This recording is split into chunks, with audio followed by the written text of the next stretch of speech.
जेवण झाल्यानंतर शतपावली करण्याचा ट्रेंड अलीकडच्या काही वर्षात निर्माण झालाय।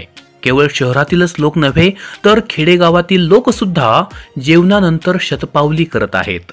शतपावली करणे म्हणजे जेवण झाल्यानंतर चालणे। खरं तर ही क्रिया अगदी बरोबर आहे, मात्र ही शतपावली जर चुकीच्या पद्धतीने होत असेल तर मित्रांनो, या शतपावलीचे फायदे तर मिळणार नाहीतच, या उलट गंभीर प्रकारचे दुष्परिणाम आपल्याला भोगावे लागतात। भोजन झाल्यानंतर एकाच ठिकाणी आपण बसून राहू नये, कारण भोजन झाल्यानंतर जर आपण एकाच ठिकाणी बसून राहिलो तर स्थूलत्व येते, म्हणजे लठ्ठपणा येतो, आपलं वजन विनाकारण वाढू लागतं। तसंच जे लोक भोजन झाल्याबरोबर झोपतात अशा लोकांच्या शरीरात अनेक प्रकारच्या व्याधी आणि रोग उत्पन्न होतात। आणि म्हणून भोजनानंतर आपण चालायला हवं। आयुर्वेद असं मानतं की भोजनानंतर जो चालतो त्याचं आयुष्य वाढतं, मात्र भोजनानंतर जो धावतो तो जणू काही यमाकडेच धावत जातो। मित्रांनो, ही गोष्ट अत्यंत महत्त्वाची आहे। आयुर्वेद म्हणतं की भोजनानंतर म्हणजे जेवणानंतर आपण चालावं, मात्र धावू नये।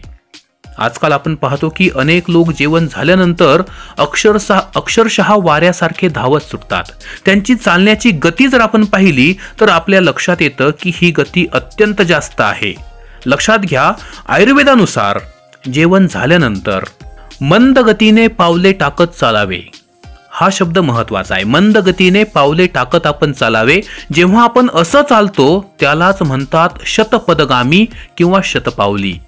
असं केल्याने आपल्या पोटातील अन्न पचनशील होतं, आपल्या अन्नाचं पचन वेगाने होतं आणि मग त्याचे फायदे आपणास प्राप्त होतात। या उलट जेव्हा आपण भराभर चालतो किंवा अक्षरशः धावतो तेव्हा पोटातील अन्न दूषित बनतं, ते कुपित होतं आणि मग यातूनच अनेक प्रकारच्या जीवघेण्या व्याधी म्हणजेच रोग जन्मास येतात। आणि मग लोक म्हणतात की आम्ही वर्षानुवर्ष शतपावली करत आहोत, मात्र ज्या प्रकारे आयुर्वेद सांगतं त्या प्रकारचे कोणतेही फायदे आम्हास प्राप्त झालेले नाहीत। मित्रांनो, असे अनेक नियम आम्ही आपल्याला बेस्ट मराठी यूट्यूब चॅनलवर सांगणार आहोत, जेणेकरून आपलं आरोग्य चांगलं राहील। अजून एक गोष्ट जाता जाता सांगत आहोत की भोजन करताना जेव्हा तुम्ही जेवण करताय तेव्हा अजिबात बोलू नका। होय, कामापुरतं बोला, कारण जेव्हा आपण जेवण करताना बोलतो तेव्हा आपल्या उदरपोकळीत अतिरिक्त हवा जाते आणि वायुदोष उद्भवतो। आपल्या उदरपोकळीत अतिरिक्त हवा जाऊन वायुदोष उद्भवतो आणि त्यामुळे अनेक प्रकारच्या पोटाच्या समस्या जन्म घेतात।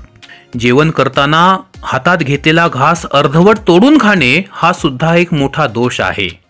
यावरती उपाय काय, तर जेवण करताना लहान लहान घास करून आपण जेवण करायला हवं। मोठा घास घेऊन तो अर्धवट तोडू नये।